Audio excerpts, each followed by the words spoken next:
Hello and welcome to another edition of Scan's Career Corner, co-sponsored by the Greater Long Branch Chamber of Commerce. Today we're going to have as one of our guests Barbara Hoffman Gaffey, and she is going to talk about something that we all kind of get around to someday, and she's a funeral director. Anyway, she's going to tell us all about how it is. I think she got into the family business, but you just don't walk into a family business as a funeral director. You have to do some things. Welcome, Barbara. Hey, Len. Thanks for having me today. Appreciate it. We've had occasion to use her professional services, and I can't tell you how pleased my whole family has been. But anyway, Thank you. How did you get to where you got? And you're still alive, so you can talk about it. Still alive. I chose to follow in my father's footsteps. First, I was a nurse right out of high school. And then I went back to college to progress in my nursing field and decided I wanted to follow in my dad. My dad's been a licensed funeral director for about 58 years, and he's owned his own business for 52 years. Is it always at the same location on Broadway? Yes, it is. Yes? Yes. Beautiful house. Yeah, thanks. Beautiful An old house. Victorian. Yeah. So it takes a lot of work to keep it going. But so you went from one compassionate job to a different compassionate job. Yes, when I nursed, I was an oncology nurse. So Whoa, I was used, yeah, tough stuff. I always had the desire to help people and see them through a difficult time. So the funeral business is somewhat similar to the nursing. So you were around that kind of business since you were a kid, so it wasn't something that people might fear. No. We grew up above the funeral home, one of 5, and so it was my parents, my grandparents as well, and 5 of us children. So after you had a good background, having nursing, you had some medical stuff already. Take us through, if you didn't have the medical background, and remember, we're trying to also show your whole career to high school students who might be thinking about wanting to be a career in the funeral business. What do they need to know, or what do they have to do to get to be a funeral director? Now, is there a director or manager? Are they different? To be a licensed funeral director in the state of New Jersey, that requires 3 years of education. Kindergarten, first grade, second grade? Yeah, only. So your last year has to be done through a funeral service program. So this is post-high school, though? This is post-high school. Okay. So in order to get into the funeral service program, you have to have achieved 60 college credits. Within those 60 credits, you have to have certain prerequisites. So some of those are anatomy and physiology, chemistry. They also touch on business law, accounting. So it's a mixture of classes that you're taking to get to, and that helps you decide whether the field is really for you or not. Once you've completed those 60 credits, then you apply to a funeral service program. And in New Jersey, there's really only one, and that's located down at Mercer County Community College in Trenton. So you have to go out there if you're going to get into the business? At the time when I attended, you had to do it on a full-time basis. So it was 2 semesters you were done within a year's time. Now they do offer that 3rd year as a part-time program, so you can complete it in the 1, 2, or 3 years. And then you have to apprentice with somebody? During that time, you do a 2-year apprentice with a funeral home that's licensed. And once you've completed all of that, then you're able to sit for national boards. You take state boards, which kind of go around New Jersey law regarding funerals, and you do a practical, which is an embalming. So you have hands-on cadaver experience. Yes, you do. Oh, yeah. That's what they really look for you to get in that 2-year apprenticeship that you're serving too. So you're almost like a medical examiner without having to be a medical examiner. You're right. Without the pay. Without the pay. But this apprentice part, are there funeral homes like yourselves that say, we'll take an apprentice on for a while? Absolutely. Okay. Right. One of the things, it must be a tough business to just start out like that. You have to be someplace, somewhere to get your name out Now, there. see, my dad just started out without having any experience. Yeah, but he had the horse and buggies when he was going around, right? Pick up the bodies. I don't think he's going to like you so much now. They had station wagons at least? My dad did. He grew up in Eatontown, and he became friends with the gentleman who owned a funeral home there.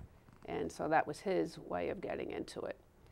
Are you seeing mega companies, because you know, Yes, I've been around you're a right. long time watching this, do a lot of state work, and next thing you know, this funeral home is no longer this one, it's somebody else. And I remember there was a big name, Gorney, I think his name was, up north. They had like 3 or 4 different places, Right. here, there, and everywhere, and they were looking to gobble up. And but it's not something that would be easy unless you had a whole army, I guess. Well, first of all, I just love the sense of a funeral home being family owned and operated.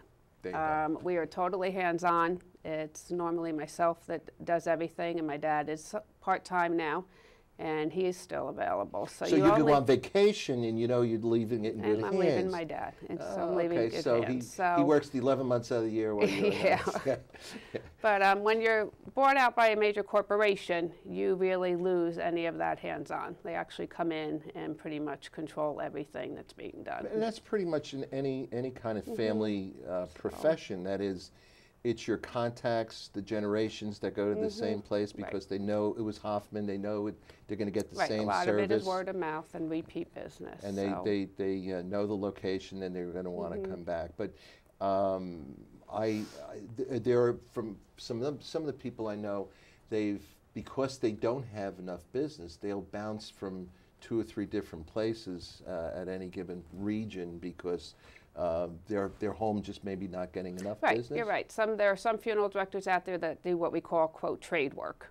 Okay. And they will do. Will they trade bodies? Yeah, no, a little bit of trouble doing that. Yeah.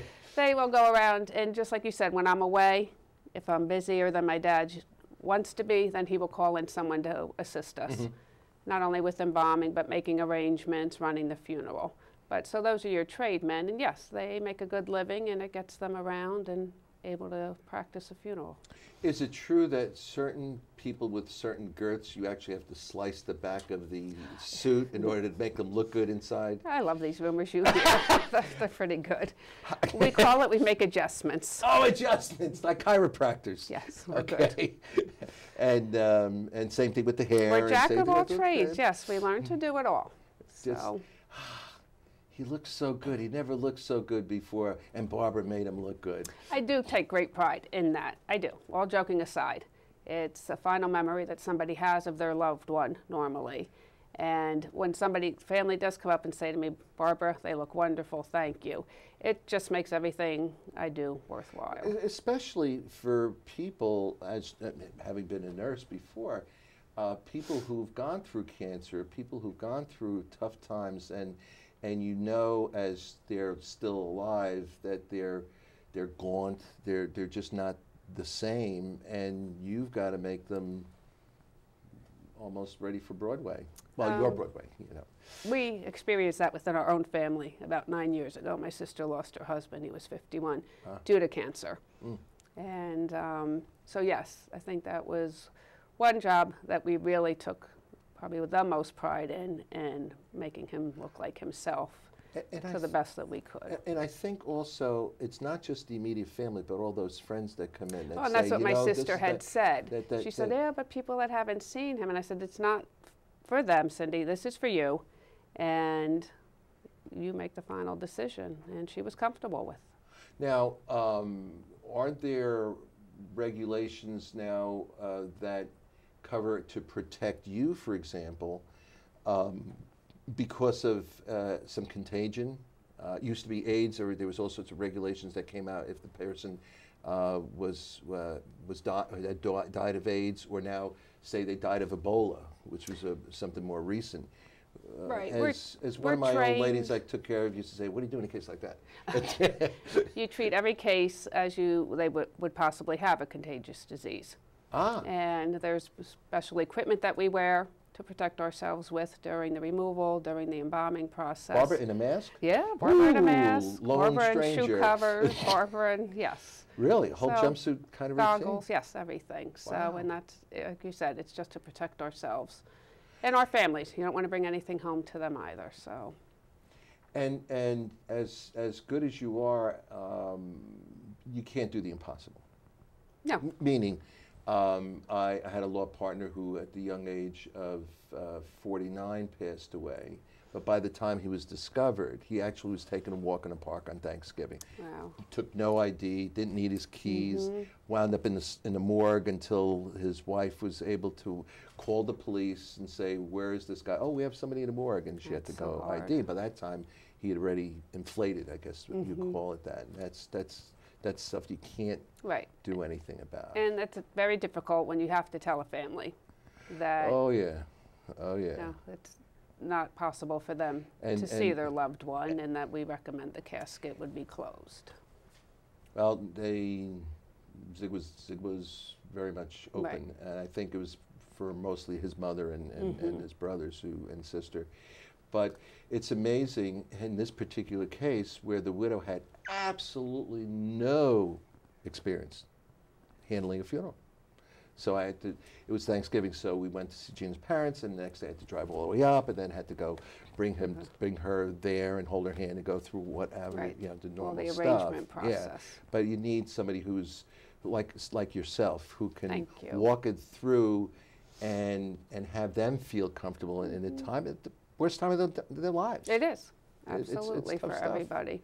You have to learn how to work with a family and the resources that they have available for a funeral. So every funeral, I try to meet, you know, to everybody's individual needs. Now here's some extremes. Cremation versus a $100,000 mausoleum. Right. I mean, there's a little loss of scale here. Oh, and tell us about prepaids. Prepaids. Yeah. Prepaids are a wonderful idea. The money goes into a trust fund in the funeral recipient's name, and it gains interest. It does gain more interest than any bank is currently giving, and the idea is that it will cover the cost of inflation. Normally, the price of the funeral is not guaranteed for the time because of inflation. And not only is it a good idea economically, but also I find that people come in and they're a little more comfortable, and they're able to make their own choices, and the family, if they come in with them, they're more relaxed about it too. It is so important. You're absolutely right. They can then say, this is what I want, Barb. I want this color dress, I want this, and you write it all down. Before prepaids, I used to tell people, well, write it down as your instructions when you die, because there are a lot of bachelors out there, bachelorettes, who really have no close family, and they need to do something like that. Plus, it's an asset that's protected in many, many ways. And by the way, there are some states that are not regulated, like New Jersey, and I had a recent situation where it wasn't guaranteed. The money went, it wasn't in the trust fund. Wonderful. Yeah, it's there for you, and then that money, where does it go? When somebody say I gave you a check for $10,000 to cover my funeral, where you then send it down to Trenton? We send it to Choices, which is a prepaid funeral fund run through the New Jersey State Funeral Directors Association, and they control the money and the investments, and that's how they're able, like I said, to give you such a good interest rate. In the last couple of minutes, we did a couple seconds, actually, 45. Would you recommend it as a career? I would. I love it, and not only because I grew up in it, I did change careers. Just if you have a strong need to want and help people, I highly recommend it. Sometimes your time is not your own.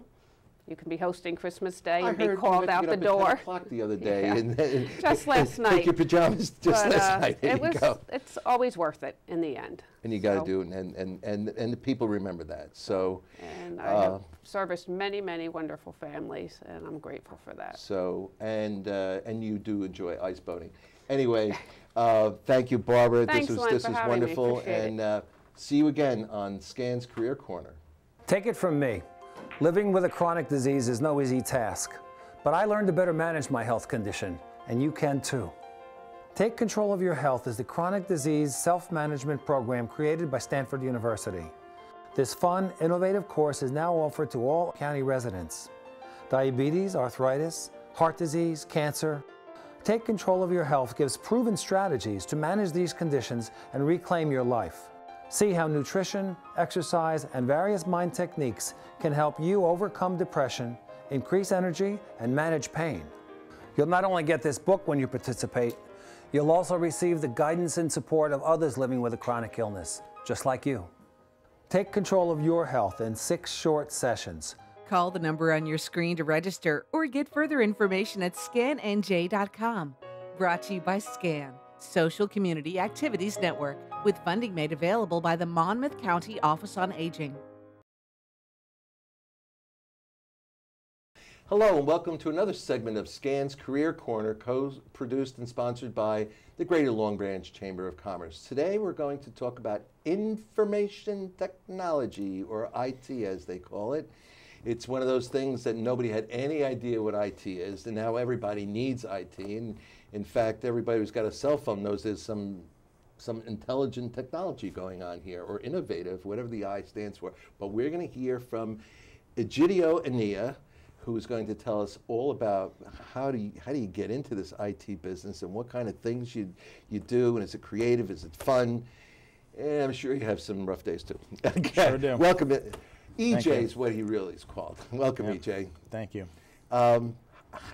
We know each other about 6 years when Sure. I opened up the satellite office here in Long Branch, and you came in, and it's been like Mr. IT, my IT man. So making offices run smoothly between two, you do phones, you do this, you do that. Tell somebody who's, say, at the high school level, and the general population who's going to be watching this, is it fun? Is it take a lot of education? You constantly training? Run with it, EJ. All right. Well, it's a lot of fun actually, and there is a lot of training that goes along with it. But the good news is for kids that are in school these days, everybody's into technology, whether it's your smartphone or your tablet or your notebook PC.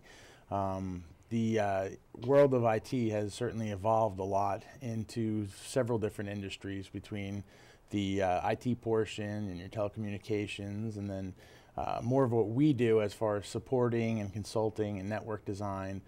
So there's a number of places somebody that might be interested in information technology can go with a career. It's just a matter of getting the right training in place to get there. Would you recommend, for example, if someone really wanted to get into IT, whether, say at the high school level, to go to a vocational tech school, or say like Brookdale in Lincroft, or Ocean County Community College, or even in a four-year college to get computer science and technology courses, if this is what they really want to do? Yeah, you know, there's a number of ways to arrive at that as a goal, to be in information technologies. A vocational school would be a great place to start. Two-year degrees, you know, associate's degrees that you would get from a community college would also be as good. There's also baccalaureate degrees that you would get from a four-year institution, but a lot of IT people these days are finding that you could start with the two-year associate's degrees. In fact, a few people that work for us only have associate's degrees, but then they went into some career training to get some specialized certifications from Microsoft and a couple of other vendor-neutral certification schools out there that you could basically do online from anywhere that's convenient for you. So you could actually work while you're getting your certifications, and then look to getting a career, like a full-time career for an IT institution like ours. Now, you're in Neptune. Your offices are in Neptune, expert support's there. But I understand your market goes well into Long Island, and it could go down to Philadelphia, and it's pretty big, pretty big market. Yep, the world of IT has shrunk the size of the world, so much so because everything is a remote connectivity sort of support for our clientele. So 95% of the work that we do from our offices wherever we may be, and we can reach out to clients that are further away. We do have to take into mind that there is a regional footprint that we have to maintain in case a client needs some kind of emergency on-site visit. But then again, there's also other IT firms like ours out there that we could always reach out to if we absolutely had to get somebody on site and we weren't within an hour or two to get there. But we do have clients everywhere from Connecticut on down to Maryland. And now actually one of our clients is down in South Carolina and is looking to expand their reach out to the West Coast. And again, we can support it. We'll fly out once. I don't mind. I know JR wants to. JR wants to go see his son in San Francisco. Be a partner, right? yeah. Yep. And then, you know, we got to draw straws for the Europe trips for one of our other clients. So. Will you take it with me? Yeah, perhaps. That's exciting. Now, if someone were to say, what does IT mean, and it's not just it, tell the public, the viewing public, how broad this whole thing is. I mean, it's not just bones. Oh, it's certainly. Well, you're an Avaya specialist. Correct. And how do you get to be an Avaya specialist? So, for instance, with Avaya, there are several different certifications, both from the sales and administration side, and then also on the support side. So, I carry about 6 different certifications with Avaya, all on the administrative side, and then I graze the surface on the support side, because that's what JR and his team are supposed to be doing. But what we do is we get certified through Avaya. So once, actually, you become a partner first, and then once you get certified, then you're allowed to sell their stuff, because they want to make sure you know what you're doing and their goods are being used in the manner in which they were intended. So that in order for you to actually sell it and support their equipment, now that they've taken you on as a partner, you have to get certified, and you have to maintain these certifications every couple of years. You have to go back and go through the certification program.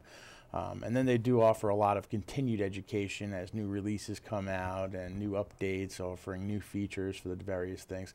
And it's like that with any of the different manufacturers that we're partnered with.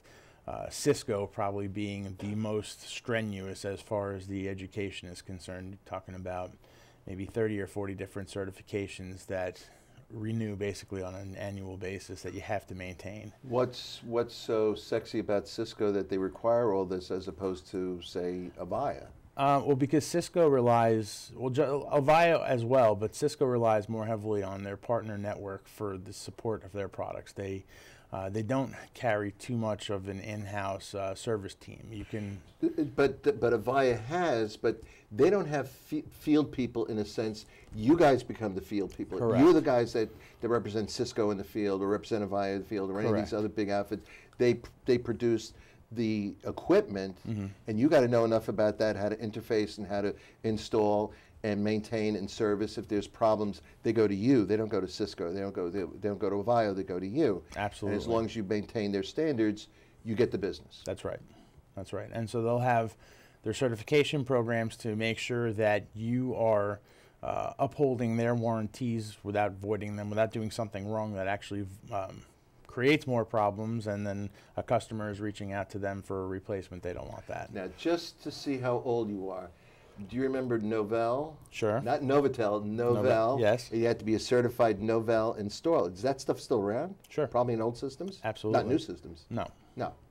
So that stuff has to be real old. Novell is an operating system, Correct. essentially. Just like Microsoft has its own certifications that if you wanted to run your network on Microsoft, you had to be Microsoft certified. Yep. And in fact, in the IT industry, Microsoft and Cisco both have the most widely accepted certification programs. So youngsters looking to get into the IT world can easily, or very comfortably go to a Microsoft program and get a certified engineer. They have 9 different platforms that you could work with even before you get a job, and that actually makes you more attractive to your potential employer when you're looking for a career, is to have one of those. Cisco also, has their CCNA and their CCNP, depending on what level you're beginning at. Most people start as a... Sounds like the Royal Canadian Mounted Police for a second. Yes. Most people start in CCENT, which is their Cisco certified entry-level specialist. Then you become an associate with a and they have varying degrees of certification on up to a professional and then an expert as well. Most people start off with the entry-level certifications when they're looking for an entry-level job. There's another company called CompTIA or CompTIA that is vendor neutral. So their certification can span any different operating systems, any networking platforms, and so they have 3 different certifications that a lot of youngsters can get: an A+, a Network Plus, and a Security Plus, very, very quickly, actually. What if you had a customer that said, I'm pure Mac and Apple? I mean, everybody else I just like because we're doing a lot of heavy-duty graphics, we're doing some movie stuff. Does that still integrate very well with all the stuff that you're talking about, pretty much? There is some integration, especially since Mac has, from a business productivity standpoint, allows you to use Microsoft software, which is inherent, PC type of software. It wasn't always that case. And it wasn't always the case. The last 7 years or something. So now like that. especially there's a need for people that have Mac knowledge and Apple knowledge because of the integration and the glitches and the inconsistencies and such that go on once you try and jump from one platform to another. It just reminded me because I had when you buy the annual licenses now, which I have for notebook, not what you did for my office, but for the laptops I have. Right. We went and did one on a Mac, and it says you got 5 PCs and 5 Macs. And when you call Microsoft, they switch you to the Mac-only people Right. in terms of which way things go versus PC that. people don't want to talk about Macs, and the Mac people say, "Get away." But I'm well, because the kids are always into. I'm talking about even my almost 30-year-old and my almost 40-year-old. I mean, they're into all that stuff, and you kind of like lose like, hey, I better be on the same track, you know, like Right. like when my father-in-law back 1997 had our kids give make a PC for Valentine's Day for my mother-in-law, who by the time she was 90 was still doing emails, you know, because he said, I don't want her to be so far behind the generation of her grandchildren. So it's exciting. I mean, it seems like there's always something out there for you to learn. Absolutely, and technology is, you know, an ever-changing world, and it's always interesting too. So sometimes, you know, it can be tedious to do certifications and, you know, and continue your education through your career. But in the world of technology, if you're into gadgetry and technology, you know, you never know what's coming next, and it makes the learning it so much more interesting and something that you really want to do because you want to know how it works. Now, let me ask you this. I mean, they're geeks and nerds. They're people who they're so focused in on the technology that if you call them up for an IT ticket or help, their personalities are as bland as the screen that they're on the back of the screen.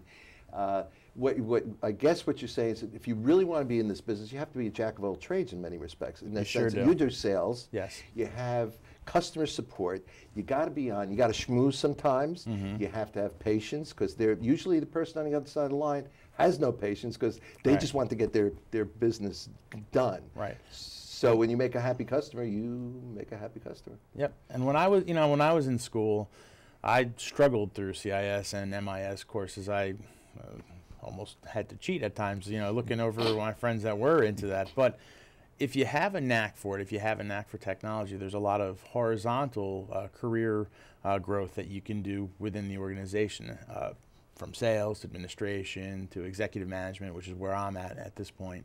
You don't necessarily have to know exactly how to fix it or how to implement it, but as long as you know how it works and how it integrates and how it's beneficial to the customers, you know, you could do the sales side, you could do the management side. It's not all about, you know, being the guy on the other end of the phone that's asking if the thing is turned on and plugged in, but more also about learning how it's applicable to various customers and being able to educate them on that. So it looks like you're in a field, if anybody's interested, that's never going to run out of customers unless the whole world collapses, because everybody needs IT today, and the technology and learning, and I find it amazing how back in the late 80s, going to Disney World and seeing the video phones, which now are on your Dick Tracy wristwatches together. Yep. So if there's a field you want to get into that's interesting, it's not just cartoon designs, it's a lot of heavy stuff that